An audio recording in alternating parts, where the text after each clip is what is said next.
감사를 누리는 삶, 감사를 누리는 삶이란 제목으로 하나님 말씀 우리 함께 듣도록 하겠습니다. 오늘 설교 목적을 말씀드리겠습니다. 이 감사절기에 하나님께서 주신 이 감사를 어떻게 누리는지, 이 진정한 감사를 어떻게 누리는지를 알게 하는 데 목적이 있습니다. 감사는 누려야 되거든요. 그래서 우리가 경험해야 되고 감사하는 삶을 실제로 살아야 하는데 어떻게 감사하라는 것을 우리가 경험할 수 있을까? 감사를 어떻게 우리 삶 속에서 실제로 누릴 수 있을까? 그 방법에 대해서 오늘 살펴보겠습니다. 첫 번째, 오늘 추수감사절에 이 날은 상징적으로 성경적 모델이 초막절이구나라는 것을 그 의미를 살펴보겠습니다. 네. 우리가 알고 있는 추수감사절의 성경적 근원은 초막절이라는 절기입니다. 그래서 오늘 우리가 읽은 본문이거든요. 그래서 이런 본문을 통해서, 말씀을 통해서 하나님께서 감사를 이렇게 하는 삶을 살게 하셨구나라는 걸 살펴보겠고요. 그리고 오늘 말씀을 통해서 우리가 정말 어떻게 하면 감사할 수 있을까라고 생각해 볼 텐데요. 그 감사는 주의 은혜를 기억하고 또 그것을 즐거워할 때 이렇게 감사하는 삶을 살 수 있구나라는 것을 살펴보겠습니다. 여러분, 우리가 감사할 때는 그것을 기억할 때 감사할 수 있어요. 우리가 때로는 또 부모님으로부터 받은 사랑과 은혜가 있지만 잊고 살다가 그렇게 내가 은혜를 받았구나, 사랑을 받았구나라는 것을 기억하게 되면 그 감사하는 마음이 떠오르듯이 우리가 삶을 살면서도 하나님께서 주신 은혜를 이렇게 기억하고 알게 될 때 우리는 즐거워하고 감사할 수 있게 됩니다. 그리고 끝으로 우리는 이 땅에서 이 감사를 끝나는 것이 아니라 영원한 하나님 나라를 소망할 때 이 감사가 이어집니다. 이 땅에서 우리는 때로는 가질 수도 있고 또 잃을 수도 있고 또 우리는 내 것이라고 다 이렇게 얘기했다가도 내 것이 아닌 때로는 허무함도 답답함도 느끼겠지만 결국에는 영원한 하나님 나라가 있으니 이 땅에서 그런 모든 것들 때문에 마음 쓸 필요, 마음 상해할 필요, 실망할 필요 없겠구나. 그래서 영원한 하늘을 소망하는 삶을 우리가 살아가게 하는데 오늘 목적이 있습니다. 그때에만 우리의 감사가 계속해서 이 세상에서도 끊이지 않을 것입니다. 왜냐하면 이 땅에서는 있다가도 없고 없다가도 있기 때문입니다. 우리가 영원한 하나님 나라를 소망하는 저와 여러분 되길 축원드립니다. 추수감사절의 유래를 찾아보면 우리가 지키는 이 절기는 사실은 성경에 추수감사절이라는 이 단어 자체는 나오지를 않습니다. 추수감사절이라는 감사절이라는 말은 나오지 않고요. 이것이 어디에서 유래된다고 살펴보면 1620년도에 미국으로 영국의 청교도들이 메이플라워호를 타고 가지 않습니까? 이주하지 않습니까? 그래서 엄청난 시련과 어려움 속에 많은 사람도 죽고, 그래서 이 아메리카 대륙에 정착을 하는 가운데서 그렇게 하나님께서 주신 그 땅에서 이제 씨를 뿌리고 곡식을 거두게 됩니다. 추수를 하게 됩니다. 그래서 다음 해에 하나님 앞에 우리가 새롭게 신앙의 자유를 찾아온 이 땅에서 하나님의 은혜를, 하나님의 사랑을, 하나님의 인도하심을 누리게 하셔서 참 감사합니다라고 추수감사절 예배를 드린 것이 이제 미국에서 시작된 것이 우리가 드리는 이 추수감사절에 어떻게 보면은 이 가장 가까운 이 세상에서 볼 수 있는 그런 유래가 되겠고요. 이걸 성경적으로 돌아가 보면 오늘 말씀처럼 초막절이 그 시작입니다. 초막절. 이 초막절은 뭐냐면 이제 이스라엘 백성들이 가나안을 향해 가지 않습니까? 그러면서 출애굽해서 가나안을 향해 가서 가나안 땅에 정착하고서 하나님께서 이 초막절 절기에 추수를 한 것을 하나님 앞에 드리면서 하나님의 은혜를 기억하고, 너희가 초막에 살던, 즉 광야 생활에서 텐트 생활을 했거든요. 그래서 텐트 생활을 했던 그 일주일간을 그대로 텐트를 짓고 초막을 짓고 살면서 하나님께서 광야 같은 세상에서 우리 가나안 땅 추수도 하고 곡식도 거두고 젖과 꿀이 흐르는 이 땅에서 우리로 살게 하신 것에 감사하는 절기를 하나님 앞에 드려라 라고 해서 이 초막절을 지키게 하셨습니다. 그래서 이 명령으로 이스라엘 백성은 지금까지도 유대인들은 지키고 있습니다. 오늘 저와 여러분이 살펴볼 것은 이 초막절입니다. 하나님께서 이 초막절을 왜 주셨는지, 물론 이 구약의 이야기지만 신약에 와서 우리가 믿음으로 이것을 어떻게 바라봐야 하는지 우리가 함께 살펴보는 시간 되기를 소망합니다. 첫 번째, 여호와를 기억하고 즐거워하라. 그런 의미가 있습니다. 이 초막절에는 여호와를 기억하고 즐거워해야만 합니다.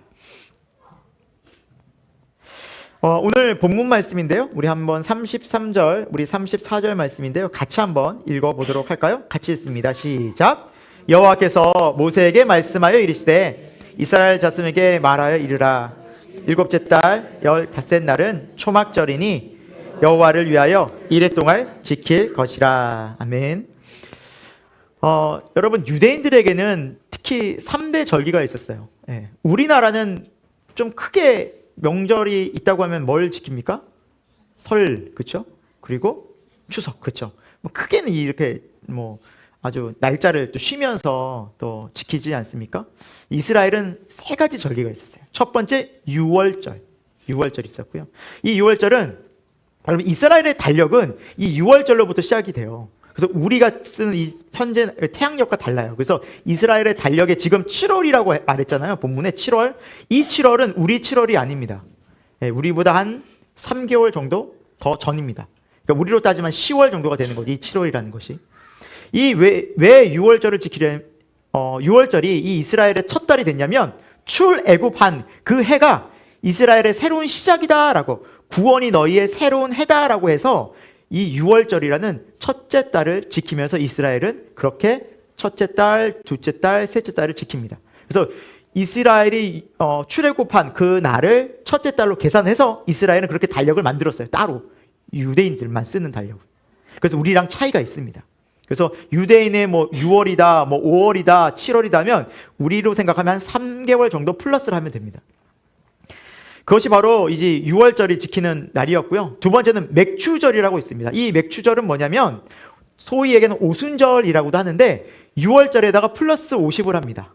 예. 이 날은 뭐냐면 보리의 추수를 하고 하나님께 감사드리는, 보리 첫 추수하고 감사드리는 절기입니다. 그래서 맥자가 보리 맥자입니다. 그래서 이 날도 감사의 절기인데 하나님 앞에 이렇게 감사의 절기로 이 맥추절이라는 기간을 보내고 끝으로 초막절입니다. 초막절은 오늘 본문 말씀처럼 7월 15일, 우리로 말하면 한 10월 정도 될 거예요. 그래서 추수 때잖아요. 10월 되면 추수 때라서 이렇게 유대인들이 추수를 하면 하나님 앞에 감사하면서 출애굽에서 광야 생활을 지낸 그때를 기억하며, 그래 우리는 집도 없었고 거할 것도 없었고 자유도 없었지, 그런데 우리를 구원하셔서 이 가나안 땅에 인도해 주셨지라고 감사의 절기를 보낸 것이 바로 초막절이었습니다. 여러분, 생각해 보면 우리가 이스라엘 역사를 쭉 보면 이 광야 생활은 참 상상을 초월할 정도의 삶이었습니다. 그러니까 성인만 60만 명이 된다고 하니 어린이까지, 여성들까지 포함하면 200만 명이 가까웠을 것입니다. 근데 그 200만 명이 광야 40년 동안 줄이거나, 그리고 어떤 큰 이방 민족의 공격을 당하거나, 아니면 질병 때문에 큰 아주 피해를 입었던 기록이 없습니다.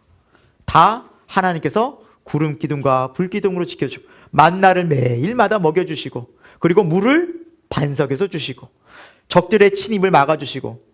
여러분, 제일 위험한 게 저는 무엇보다 질병이라고 생각합니다. 전염병 하나 번지면요, 그 민족이 멸종하는 건 일도 아닙니다. 근데 40년간 그 민족이 전염병으로 망하지 않았어요. 하나님 질병에서 보호해 주시고. 그러니까 모든 것들을 하나님께서 40년 동안 다 지켜보시는 그 광야 생활을 통해서 이스라엘은 뭘 기억하라고 하는 거예요?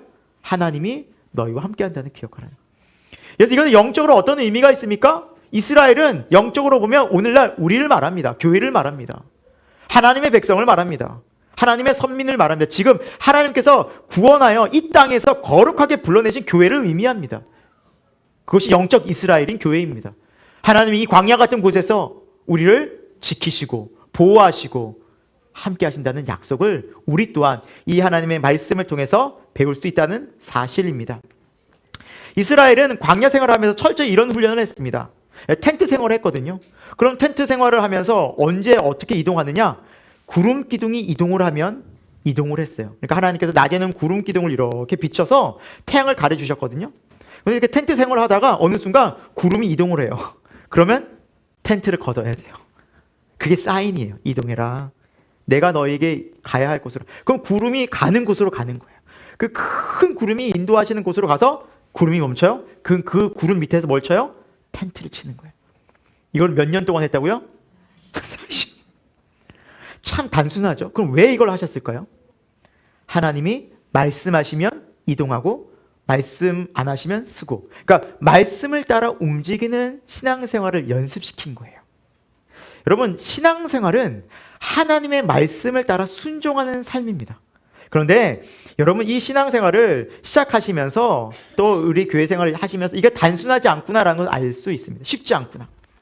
우리 오늘 간증을 하시는 우리 집사님이나 또 이명환 집사님이나 우리 교회에 오셔서 참 쉽지 않으셨을 거예요. 그러면서 아마 제일 첫 번째로 이 순종하는 걸 배우셨을 거예요. 순종하는 거.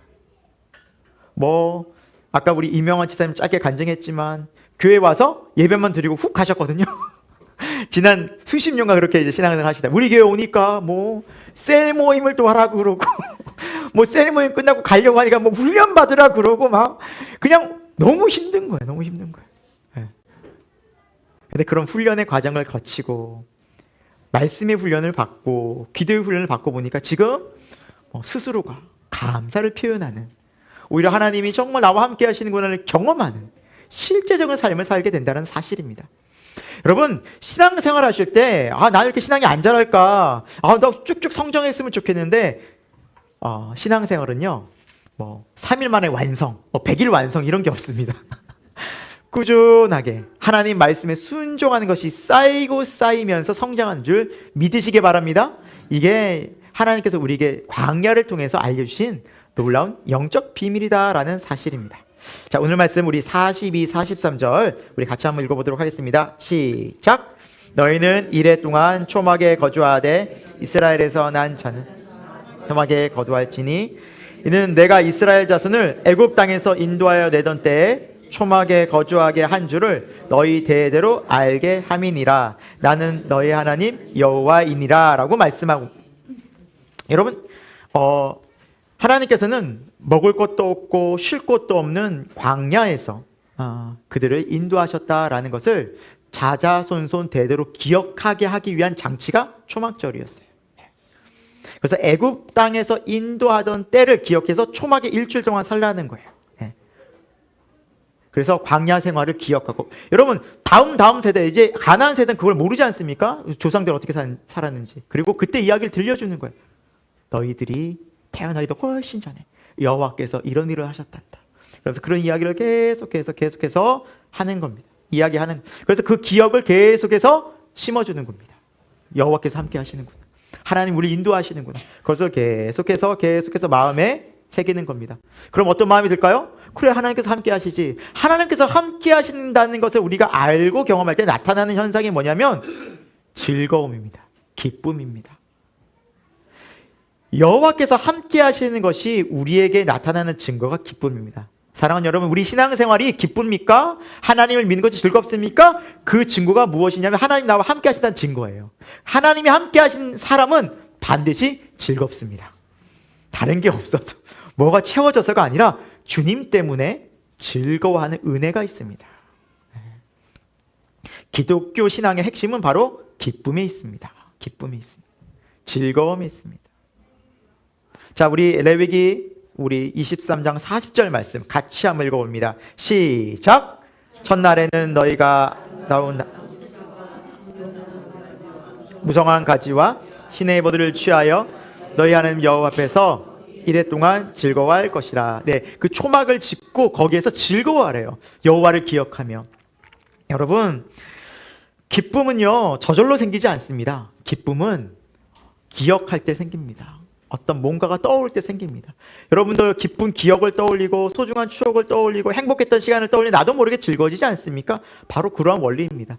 여호와께서 우리와 함께 하신 은혜를 기억하고 소망할 때, 하나님이 나와 함께 하신다는 것을, 그 믿음이 더욱더 우리 마음 가운데 실제되어질 때 우리는 즐겁게 기쁨으로 신앙생활을 할 수 있습니다.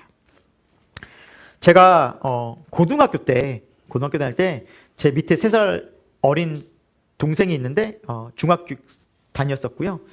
그때 저희 부모님이 갑작스럽게 교통사고를 당했다는 연락을 제가 받게 됩니다.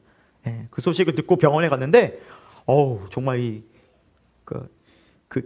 충격을 얼굴에 딱 받으시니까 얼굴이 퉁퉁 부어 계시더라고요. 제 아버지는 큰 수술을 앞두고 계셨고 어머니도 이렇게 부딪히셔가지고 얼굴이 다 부어서, 그 모습을 보는데 너무 놀란 거예요. 울컥하고. 그리고 어머니가 당부를 하시는 거예요. 이제 엄마 아빠 없는 동안 너가 동생을 보살펴야 한다.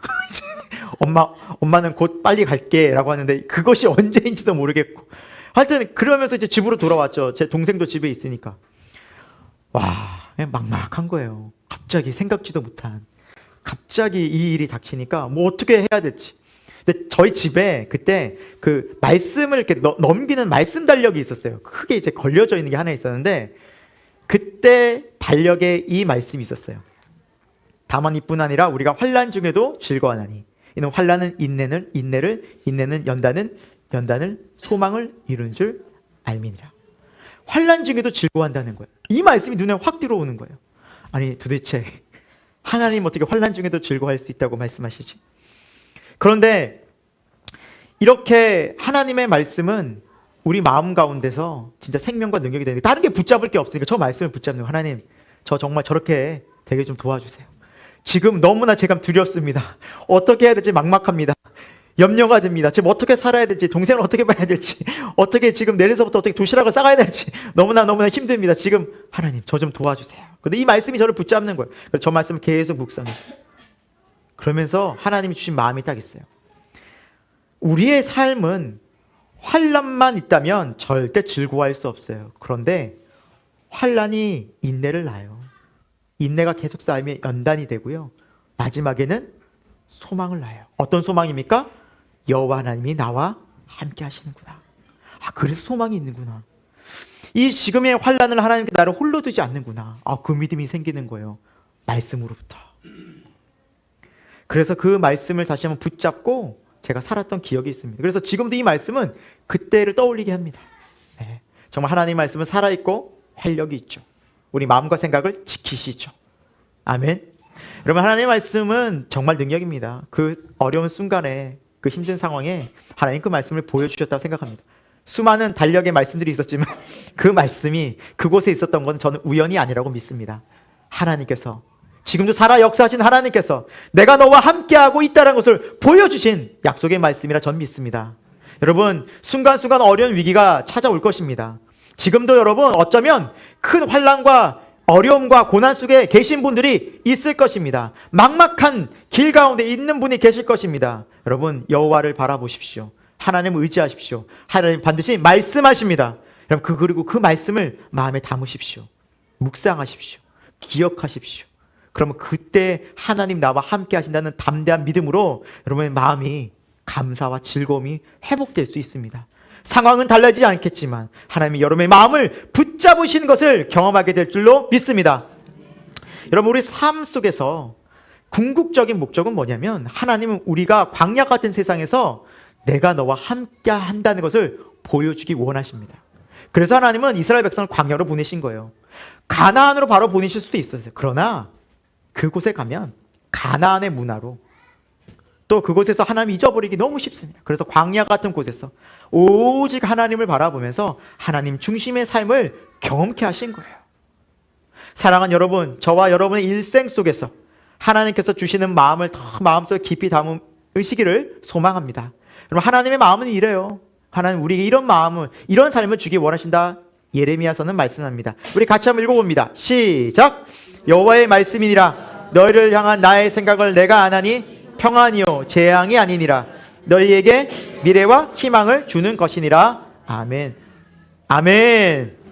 여러분 꼭 이 말씀이 우리의 정말 삶의 중심되었으면 좋겠습니다. 여러분 어떤 상황 가운데 있든지 두려워하지 마십시오. 여러분 이 말씀이 전파되어지는, 선포되는 상황은 어떤 상황이었습니까? 예레미야서는 이스라엘의 멸망을 목전에 둔 상황이었습니다. 예레미야 선지자는 이스라엘의 멸망을 본 사람이었습니다. 지금 이 상황은 얼마 뒤에 멸망을 당한 상황입니다. 이스라엘이 완전히 망해요. 그런데 하나님이 뭐라고 말씀하세요? 난 너에게 평강을 준다. 미래와 소망을 준다. 라는 거예요. 이게 무슨 말씀일까요? 이스라엘이 왜 멸망을 했습니까? 하나님을 믿는 선민이 여호와를 떠났거든요. 말씀을 떠났거든요. 그리고 우상을 섬겼거든요. 그리고 하나님과 세상을 같이 타협하며 섬기다가 결국에 완전히 멸망했거든요. 그런데 하나님이 그 멸망이 희망이래요. 왜요? 여러분 완전히 부패하고 완전히 썩어 문드러진 그들의 마음 상태로는 도저히 이스라엘 나라를 재건할 수 없었던 거예요. 그래서 하나님께서 새롭게 하기 원하셨던 거예요. 그래서 바벨론으로 그들을 포로로 잡혀가게 하셔서 70년 뒤에 다시 귀환하게 하셔서 새로운 영적 이스라엘 다시 또 건강하게 세우십니다. 여러분 이것이 하나님의 계획이었던 거예요. 그러니까 포기하지 말. 너희 나라가 멸망하지 않는다는 거예요. 너희 민족이 절대 멸망할 일이 없다는 거예요. 왜? 나는 너희를 향해서 평안과 희망과 미래를 나는 작정했기 때문이라는 거예요. 사랑하는 여러분, 성도는 절대 망하지 않습니다. 아멘. 여러분 어떤 상황 가운데 이 믿음이 있어야 돼요. 절대 망하지 않아요. 하나님의 백성은, 하나님이 선택하고 하나님이 함께 하신 사람은 절대 망하지 않아요. 망할 수가 없어요. 하나님이 지키시기 때문에. 그럼 왜 힘들고 왜 어려워요? 때로는 하나님께서 회개하라는 하나님의 신호일 수 있다는 거예요. 아, 회개하겠구나.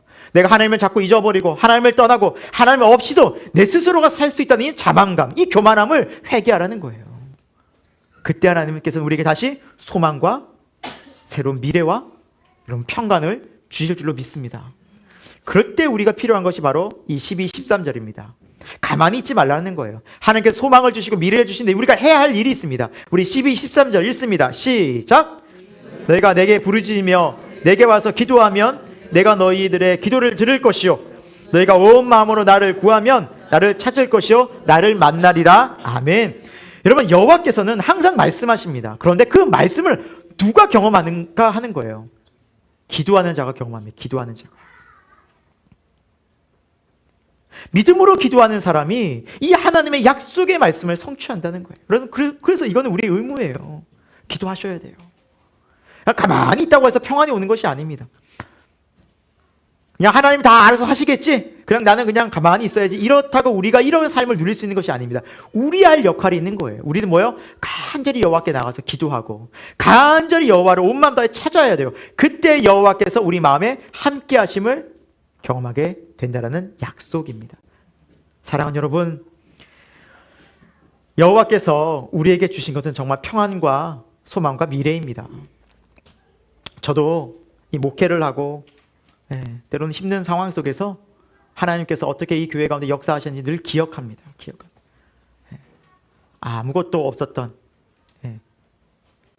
처음 만난 사람이 우리 예지 집사님이랑 예진 집사님 2명이었어요. 저 2명 만나서 교회 얘기하고 시작했어요. 아무것도 없고 우리가 돈이 있었나 갈 곳이 있었나 불러주는 것도 없었고 같이 기도로 시작했죠. 정말 아무것도 없는 그곳에서 하나님께서 우리 인도하셨어요. 몇 년간을 우리 예지 집사님 사무실에서 같이 모여서 예배드리고 그랬어요. 모임 갖고. 그리고 하나님께서 또 어디는 사무실 또 빌려주셔가지고 거기서 또 세미나실에도 있고 또 다시 옮겨 다니고 정말 하나님께서 구름 기둥으로 옮겨라 하면 옮기고 가라 하면 가고. 그리고 뭐 물질적으로도 우리가 풍요롭지 못했어요. 그런데 한 번도 우리는 굶주려서 밥 못 먹은 적이 없어요. 너무 잘 썼어요. 그렇죠 여러분? 그렇죠. 물어보세요. 뭐 제가 얘기하면 목사님이니까 그럴 수 있는데 저분들한테 물어보세요. 우리 물질적으로 공부한 적이 없었어요. 정말 풍요롭게 썼어요. 하나님께서 정말 이것저것 해서 말도 안 되게 보내주셨거든요. 만남의 철학을 보내주셨죠. 그리고 구름 기둥으로 저 삼송에 있다가 구름 기둥이 갑자기 성석동으로 이동을 하는 거예요. 그래서 우리 또 가야 되는가 보다 하고 이제 갔죠. 또 이곳에 오니 성석동에서 우리 귀한 영혼들을 만나는 거예요. 절대 우연이 아닙니다. 이곳에 오신 분들은 절대 우연이 아니에요. 하나님이 여러분을 사랑하시고 구원하시려고 우리 교회를 만나게 주신 줄로 믿습니다. 여러분 그런 은혜를 경험할 때, 그런 은혜를 생각할 때 미래가 걱정이 안 되는 거예요. 지금까지도 함께 해주셨던 하나님이 담대하게 내 마음을 지키시는 거예요. 두려움이 없는 거예요. 걱정하지 않아요. 정말 두려움 없어요. 우리도 즐겁고 감사한 마음으로 기대가 됩니다. 하나님께서 우리 교회를 어떻게 사용하시고 일하실지 더 기대가 된다는 말이죠. 여러분 어디서 이런 힘이 나옵니까? 여호와께서 하신 일들을 기억할 때, 여호와께서 우리가 베푸신 은혜를 생각할 때, 그때 우리가 하나님의 은혜 속에서 감사할 뿐더러 즐거워할 뿐더러 미래에 대한 소망을 갖게 됩니다. 와, 하나님 살아 역사하시는 거야. 하나님 일하실 거야. 그 믿음을 가지고 살 수 있게 되는 줄 믿습니다. 감사를 표현하십시오. 여러분 감사는 표현해야 됩니다. 오늘 말씀에는 그렇게 하나님께서 명령하고 있습니다. 감사를 드러내라는 거예요. 감사하라고 말씀하고 있는 이런 명령들이 나오는데 우리 한번 살펴볼 텐데요. 우리 37절 말씀이에요. 우리 한번 읽겠습니다. 시작.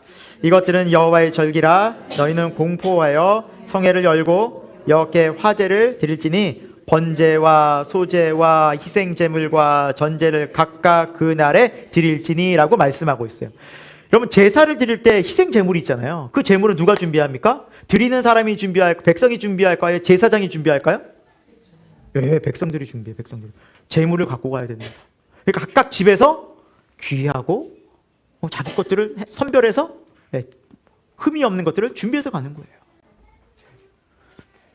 양이나 소나 여러분 얼마나 비싸요. 그것이 없으면 하나님은 비둘기라도 잡아오라고 했어요. 그것이 안 되면 비둘기라도. 그래서 어쨌건 하나님 앞에 뭐 하라고요? 드릴지니, 이 감사의 초막절에 하나님께 감사와 영광을 드릴지니라고 하나님 말씀하고 있어요. 여러분 성경에서 드린다는 건 뭐냐면 하나님께서 주신 것에 감사한 마음으로 표현한다라는 뜻이 있습니다. 그러니까 하나님 드리라고 한 거예요. 그러니까 왜냐하면 성경적으로 하나님 내게 바치라는 의미는 내가 준 것이니 거기서 내게 바쳐라는 거예요. 그러니까 이런 의미가 있어요. 그러니까 하나님께서 당연히 줘라고 얘기할 수 있죠. 쉽게 얘기하면 이런 겁니다. 우리 아이들이 먹을 것이 있잖아요. 이렇게. 근데 다 누가 준 겁니까?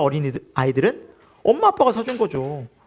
자기네들이 뭐 돈 벌어서 사지 않잖아요. 그래서 줍니다. 그러면은 엄마 아빠 하나만 줘 이렇게 얘기할 때 있죠. 근데 자녀가 안 줘요. 싫어! 내 거야! 이러면 어떤 마음이 듭니까? 아, 큰일 났다. 헛기었다, 이제. 철들다 멀었다. 아유, 그렇잖아요. 내 거야! 내 게 아니죠. 조금 전까지 엄마 아빠가 다 줬고, 엄마 아빠가 돈 벌어 사주는데 지 거라니, 참. 안 되잖아요. 그렇죠? 그런 거라는 거예요. 우리가 하나님께서 다 주신 것들인데. 여러분, 태어날 때 어째 금반지 킥고 나오신 분 없잖아요. 금목걸이 차고 분 없잖아요. 그냥 맨몸으로 나와서 하나님이 부모님 만나게 주시고 모든 건강 상황 주셔서 또 일할 수 있는 힘 주셔서 다 살게 하셨는데 우리는 인간은 착각해요. 내가 잘해서 된 것처럼. 그런데 신앙인은 그런 거예요. 아, 하나님의 은혜로 내가 됐구나. 이걸 아는 사람이 신앙인이라는 거예요. 그러니까 믿음의 사람들 이걸 아는 거예요. 그러니까 하나님 앞에 드리는 거예요. 성경에 보면 하나님께 너무 잘 드린 사람이 있어요. 누구냐면 다윗이에요. 다윗은 성경에서 이렇게 고백을 합니다. 우리 역대상 29장 14절입니다. 다윗의 신앙 고백인데요. 같이 읽어봅니다. 시작. 나와 내 백성이 무엇이기에 이처럼 즐거운 마음으로 드릴 힘이 모든 것이 주께로 말미암아 싸우니 우리가 주의 손에서 받은 것으로 주께 드렸을 뿐이니이다. 아멘. 와, 즐겁게 드린대요. 하나님 앞에 막 모든 것을 다 드린대요. 이유가 뭐예요? 누구께 받은 것이라고요? 와, 하나님께 받은 것이, 주께 받은 것이니 주님께 받았으니 주님께 드리는 게 당연하지 않습니까? 그러니까 하나님이 다윗을 안 예뻐할 수가 없어요. 너무 예뻐하시는, 더 주시는 거예요. 그러니까 성경에 보면 다윗이 하나님께 엄청 드립니다. 엄청. 이게 솔로몬이 성전을 짓지만 솔로몬이 성전을 지을 때 그 금이며 그 돌이며 그리고 그 모든 나무며 재료 모두 다 다윗이 다 준비합니다. 현재 금액으로 환산하면 여러분 수십조 원이에요. 그 성전에 들어간 금의 양들이. 지금 금값이 뛰어가지고 더 뛰었을지 모릅니다. 하나님의 헌금을 하는데 드리는데 수십조 원을 드려요. 다 드려요. 다 하나님께서 다. 하나님 너무 기뻐하시는 거예요.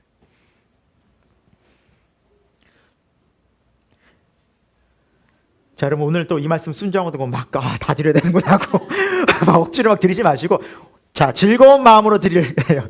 즐겁게 드리라는 거예요. 즐겁게. 내가 정말 드리고 싶을 때 하나님이 너무 좋아요. 너무 감사해요. 여러분, 저와 여러분 하나님 형편 다 아셔요. 그런데 제일 중요한 게 뭐냐, 우리가 드릴 때 마음이 즐겁냐 안 즐겁냐. 하나님 이걸 보신다는 거예요. 양을 보시는 게 아니라 우리의 즐거워하는 마음을 주님 또 이렇게 주셨군요. 하나님 주셨군요. 저라면 참, 저 혼자라면 이런 걸 못했을 텐데 하나님 은혜로 했습니다. 하나님 은혜 감사합니다. 그래서 당연히 드립니다 라는 것을 즐겁게 드린 거예요. 사랑하는 여러분, 우리가 이 세상 살 때 우리가 이런 육적인 물질에 대한 감사만 있는 것이 아니죠. 영적인 것에도 하나님이 많이 주셨죠. 영적인 감사도 얼마나 우리가 많습니까? 그렇죠? 아무 자격도 없는 우리를 구원해 주셔서 하나님의 자녀 삼아 주시고 우리 안에 날마다 하나님의 귀한 평안과 은혜를 주시고 또 감사를, 또 하나님을 의지할 수 있는 믿음을 허락해 주심에 이 세상을 살아갈 수 있는 그 영적 은혜, 이것 또한 얼마나 감사한 것입니까? 성령님을 보내주셔서 우리 마음 가운데 이제 열매를 맺게 하시는 삶을 살아가게 하시는, 사랑의 열매, 희락의 열매, 화평의 열매, 오래 참음의 열매, 자비의 열매, 양선의 열매, 충성의 열매, 절제의 열매. 9가지인데 8가지지? 충성의 열매. 아무튼 빠졌어요. 아무튼 이렇게 9가지 열매를 주셨는데 성령이 9가지 열매를 주셨는데 이 마음에 이렇게 살아 우리만 감사하게 되고 온유하게 되고 인내하게 되고, 여러분 이것처럼 우리에게 주신, 이건 돈으로 값으로 따질 수 없는 은혜 아닙니까? 얼마나 우리가 신경 쓸 게 많아요. 세상에 두렵고. 근데 우리 마음을 지키시는 하나님의 은혜, 영적인 은혜, 하나님이 함께 하시는 은혜. 여러분 올 한 해 한번 돌아봅시다. 올 한 해 2025년 올 한 해 어떠셨습니까? 여러분 하나님의 은혜로 여러분 체험받은 것이 있지 않습니까? 뭐 물질적인 것도 그렇고 건강적인 것도 그렇고 또 영적인 것도 그렇고, 여러분 이걸 기억하여서 감사함으로 표현하는 저와 여러분 되길 축원드립니다. 여러분 그런 사람이 하나님의 은혜와 복을 누려요. 하나님 이런 사람을 기뻐한다는 거예요. 저는 여러분이 하나님 앞에 눈도장 받는 것을 알려드리는 거예요. 자, 말씀 봅니다. 고린도후서 9장 7절입니다. 시작. 각각 그 마음에 정한 대로 할 것이요 인색함으로나 억지로 하지 말지니 하나님은 즐겨내는 자를 사랑하시느니라 라고 말씀하세요. 여러분 하나님 앞에 드리는데 억지로나 인색함으로 하지 말라는 거예요. 하나님 다 아셔요. 이미 하나님이 가난해서 드리라는 게 아니에요. 하나님이 기뻐 받으시는 그 우리 삶을 감사함으로 표현하고 즐겁게 하라고 우리에게 드리라는 명령을 하시는 거예요. 은혜를 기억하고 감사할 때 여러분 우리 삶은 또 하나님의 은혜를 누립니다. 반드시 하나님의 은혜를 누립니다. 그러니까 하나님의 약속이거든요. 정말 그런 하나님이십니다. 우리 하나님 뭐가 부족해요? 주기 원하시거든요. 근데 다윗처럼 그렇게 하나님 앞에 감사하면 넉넉히 줄 텐데 주면 교만할 것 같고 또 주면 죄질 것 같으니까 주겠습니까? 때로는 우리가 준비가 안 돼서 못 받을 수도 있어요. 여러분 우리가 하나님 앞에 감사함으로 드리면, 즐거워 드리면 하나님께서 우리에게 분명히 또 채우신 은혜도 경험하게 될 것입니다. 그래서 하나님 앞에 우리 즐거이 드리는 사람 되기를 소망합니다. 세 번째, 오늘 말씀을 통해 살펴볼 것은 하나님의 나라를 소망하는 삶입니다. 우리가 이 땅 가운데 살지만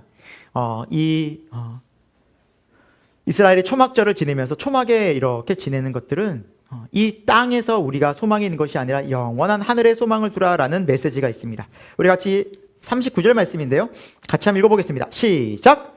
너희가 토지 소산 거두기를 마치거든 일곱째 달 이래 동안 여호와의 절기를 지키되 첫날에도 안식하고 여덟째 날에도 안식할 것이요. 하나님께서 이렇게 말씀하셨는데, 여러분 이 레위기라는 성경이 쓰여진 때가 가나안을 도착한 이후겠습니까? 아니면 가나안 도착 전이겠습니까?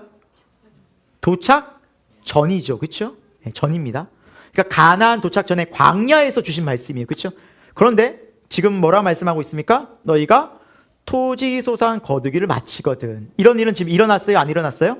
안 일어났어요. 아직 미래에 일어날 일이에요. 가나안에 가면 그런 의미예요. 그러니까 하나님께서 약속을 주신 거예요. 너희가 반드시 가나안에 들어가면 이렇게 내가 너에게 은혜를 베풀어서 토지 소산을 거두고 열매를 거두고 풍요로운 삶을 살게 될 거야 라고 약속하시는 말씀입니다. 이제 가나안에 들어갈 그런 의미를 설명해 주신 거죠. 여러분 우리가 성경에 보면 광야 생활이 있고 광야 생활이 끝나면 가나안으로 가게 되죠. 이제 광야와 가나안의 영적인 의미를 잘 알아야 됩니다. 그러지 않으면 이건 이스라엘이 살았는데 우리랑 무슨 상관이야 라고 생각할 수 있거든요. 성경을 그렇게 보면 크게 오해하고 바르게 이해하지 못합니다. 성경의 말씀들은 지금 오늘날 이 상징들을 잘 해석해야만 하거든요. 그래서 가나안의 영적 의미를 두 가지로 여러분 좀 정리했으면 좋겠습니다. 첫 번째, 가나안이라는 곳은 우상 숭배가 가득한 세상을 말합니다. 우상 문화가 가득한 이 세상을 말합니다. 그래서 하나님께서는 이스라엘 백성을 출애굽시키셔서 광야로 먼저 보내셨어요. 그래서 광야에서 뭘 훈련시켰어요? 말씀의 훈련, 예배 훈련시킨 거예요. 그래서 철저하게 훈련시키신 이유가 뭐예요? 앞으로 가나안 땅에 들어가면 온갖 세상의 문화, 문명, 우상이 가득할 텐데 그곳에서 신앙을 지키라고 미리 먼저 광야에서 철저하게 훈련시킨 것이에요. 네. 그러니까 가나안은 첫 번째로 우리가 이 세상에서 세상 문화가 가득한 이 땅을 의미하기도 합니다. 이 땅을 의미합니다.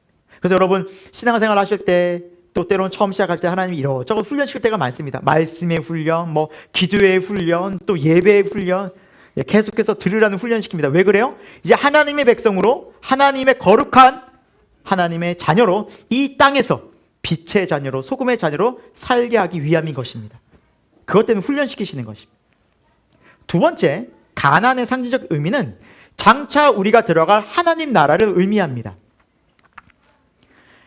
이스라엘 백성을 출애굽시켰습니다. 그건 출세상을 의미합니다. 출세상. 세상에서 우리를 구원하시는 거예요. 우리를 세상에서 구원하셔서 우리는 결국 어디로 갑니까? 하늘나라로 가는 거예요. 우리의 목적지는 하늘나라예요. 이 땅이 아니에요. 네. 이 세상이 아닙니다. 이 좁은 문, 좁은 길로 가서 결국에는 낙원과 영원한 천국으로 하나님께서 우리를 인도하시는 과정에 있어요. 네. 그래서 가나안은 영적으로 보면 하나님 나라를 상징합니다. 출세상시키셔서 우리로 하나님 나라를 인도하시는 거예요. 네.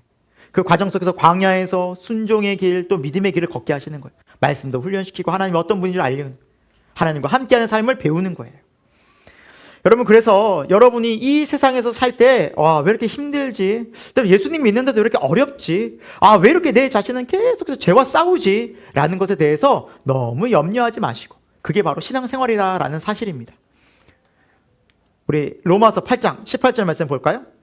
같이 읽습니다. 시작. 생각하건대 현재 고난은 장차 우리에게 나타날 영광과 비교할 수 없도다라고 말씀하고 있습니다. 여러분, 고난을 견디는 것이 참 힘들죠. 그런데 고난은 어떤 소망이 있으면 견디게 되더라고요. 견디게 돼요.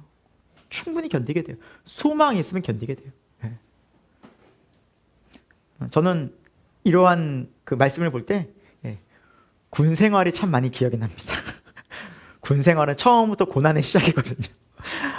제가 군대를 제대하고서 다시는 이곳에 오지 않는다. 다시는 여기에 쳐다도 안 문다. 그렇게 작정을 하고 나왔어요. 너무 힘들었으니까. 그런데 제가 군 생활한 곳이 일산이에요. 제 부대가 바로 옆에 있더라고요. 백마부대예요, 백마부대. 여기로 다시 하나님께서 보내셨어요. 그래서 교회, 물론 이제 교회로 이렇게 하게 하셨는데 그만큼 힘들었던 것이죠. 근데 군 생활 어떻게 버텼느냐? 마지막 제대 날짜를 기억하며 그거 700 며칠 남았다. 600 며칠 남았다. 계속 그러고 세고 이제 기다린 거죠. 그 날만 소망하며 그날이 이제 출군대하는 날이라서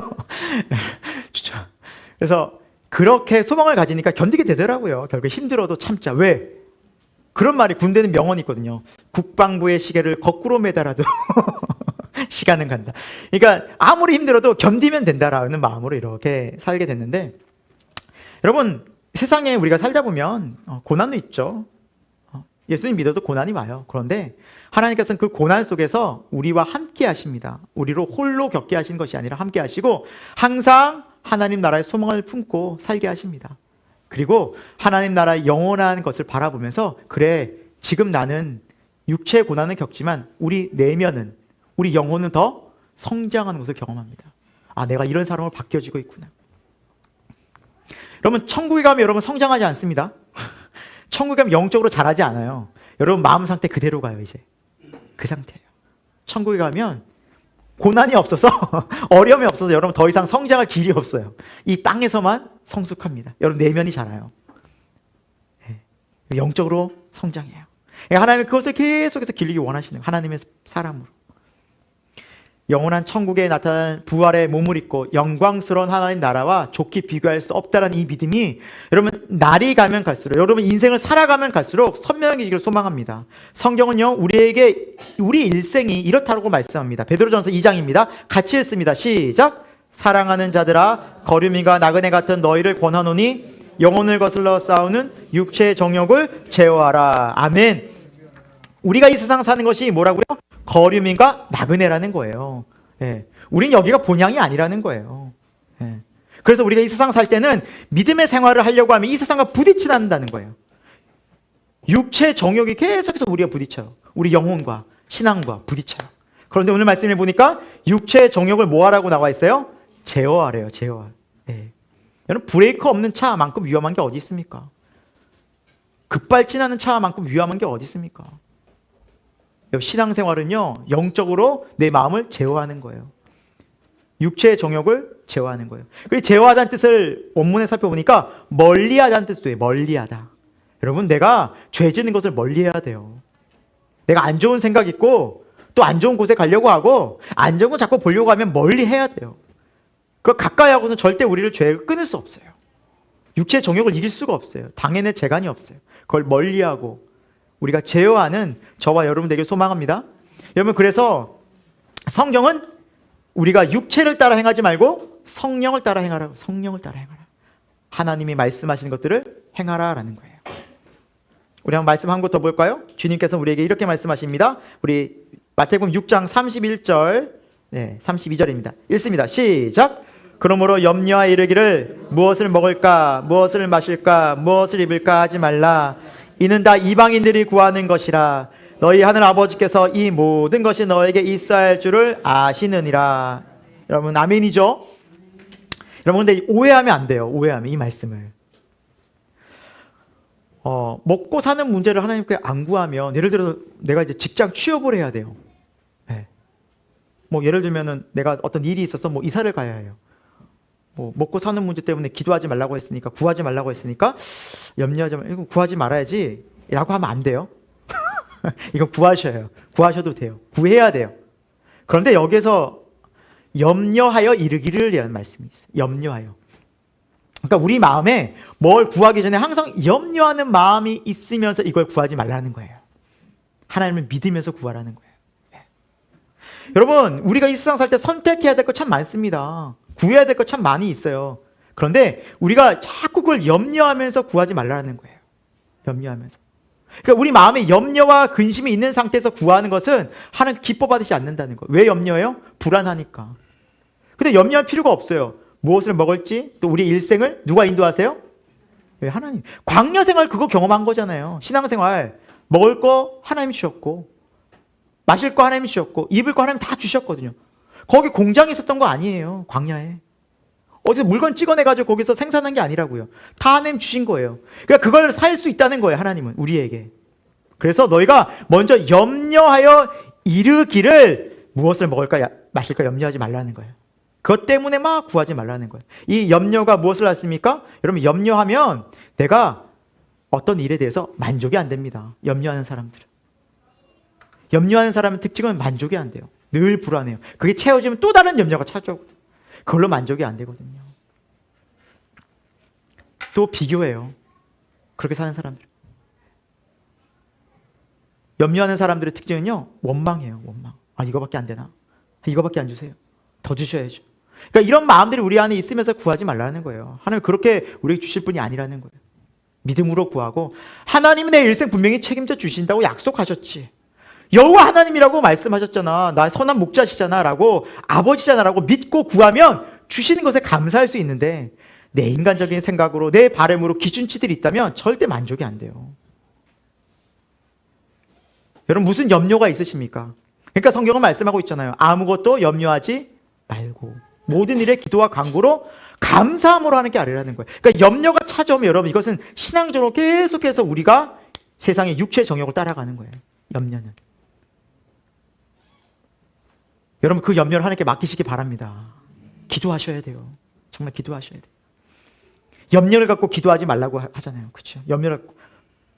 그러면 하나님께서 주신 것들을 우리는 얼마든지 감사하며 구할 수도 있어요. 모든 것이 감사해요. 모든 것이 감사해요. 네. 작은 것 하나 결정하는 것도요, 무엇을 먹지? 이것도요, 염려하지 않으면 다 감사할 것들입니다. 그렇죠? 짬뽕을 먹을 수도 있고 짜장면을 먹을 수도 있어요. 근데 그 염려되는 사람은 계속해서 고민해요. 거기서 이거 선택하자니 이거 선택하자.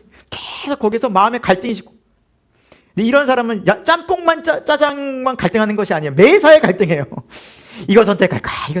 이거 하자니 또 이거 계속 선택을 갈등하고 고민하고 염려하고 그게 끊이질 않는다니까요.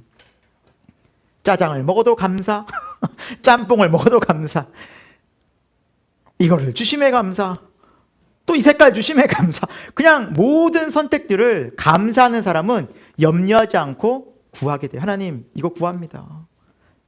하나님 제가 일을 지금 구합니다. 하나님 지금 어렵습니다. 하나님 어떤 길로 갈까요? 염려가 아니라 하나님에 대한 소망을 가지고 구하는 사람은 염려가 찾아오지 않습니다. 염려가 돼서 구하는 것이 아니라 하나님의 인도하심을 믿고 구하는 거예요. 그리고 그런 사람들은 이렇게 구합니다. 우리 33절 같이 읽습니다. 시작. 그런즉 너희는 먼저 하나님의 나라와 의를 구하라. 그리하면 이 모든 것을 너희에게 더하시리라. 아멘.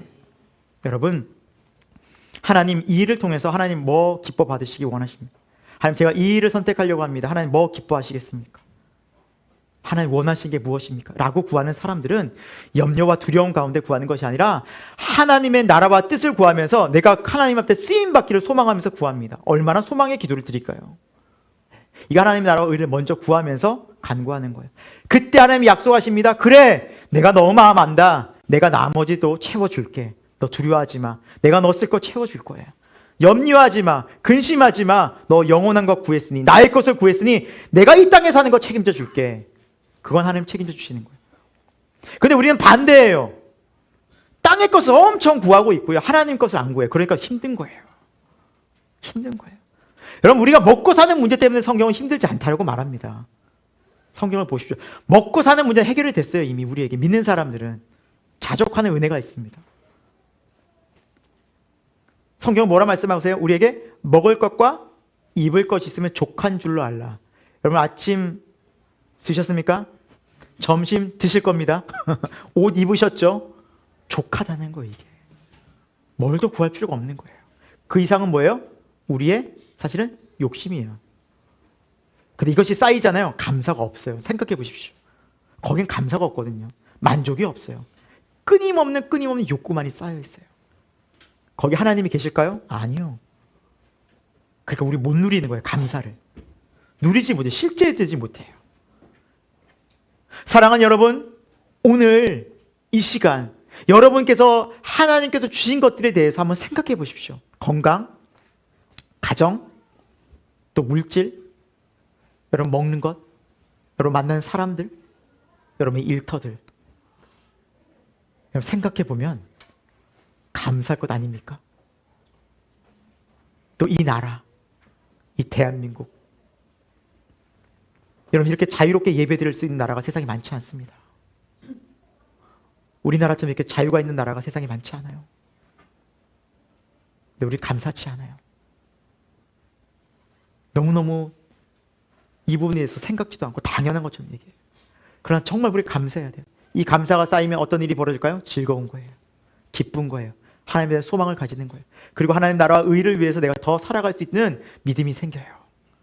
이제 내가 뭘 해야 되지? 땅의 것을 더 얻으려고 하는 것이 아니라 하나님 것을 더 구해야지. 그럼 하나님이 오늘 약속처럼 뭘 주신다고요? 이 모든 것을 내가 줄게, 책임져 줄게 하는 거예요.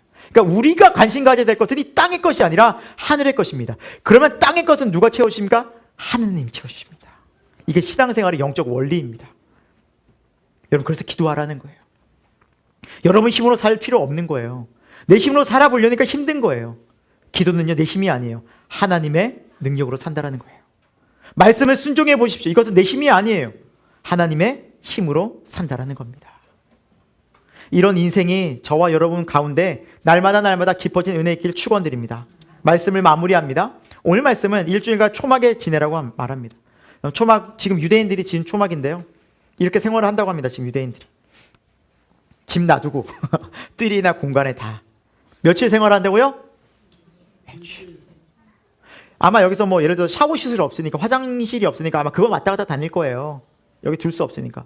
나머지는 그거만 해결하고 여기서 잠자고 먹고 다 공간에서 온 가족이 모여서 이 좁은 데서 있습니다. 이 좁은 데서 모여서 뭐 할까요? 핸드폰 할까요? 드라마 볼까요? 아닙니다. 뭐 얘기할까요? 오늘 뭐 하라고 그랬죠? 여호와께서? 하나님이 하신 일들을 기억하고 이야기하라고 그랬잖아요. 그 일주일 내내 얘기하는 거예요. 하나님 하신 일들만. 그게 마음에 쌓이는 거예요. 하나님 함께 하신다. 유대인들은요, 예수 그리스도를 믿지 않아요. 그래서 이런 영적 의미까지 다 몰라요. 하지만 우리는 지금 예수 그리스도 통해서 이 초막절의 영적 의미를 알잖아요. 감사하는 삶이 주는 얼마나 큰 유익이 있는지. 여러분, 우리가 모여서 한 주 동안 여러분 초막을 지을 수는 없지만 텐트를 지을 수는 없지만 온 가족들이 한번 모여서 가능하면 올 이 한 주는 하나님의 은혜를, 하나님이 주신 감사를 한번 이야기해 보시면 좋겠습니다. 한번 이야기해 보십시오. 정말 여러분들을 위해서 본면해 드립니다. 그리고 교인들이 모이면 이 감사한 것들을, 하나님이 행하신 것들을 한번 이야기해 보십시오. 내 삶에, 우리 교회에, 우리 가정에, 내 삶에 이렇게 행하신 일들을. 그래서 그것들을 한번 이야기해 보시고 거기서 감사하는 시간들을 한번 계속 가져보십시오.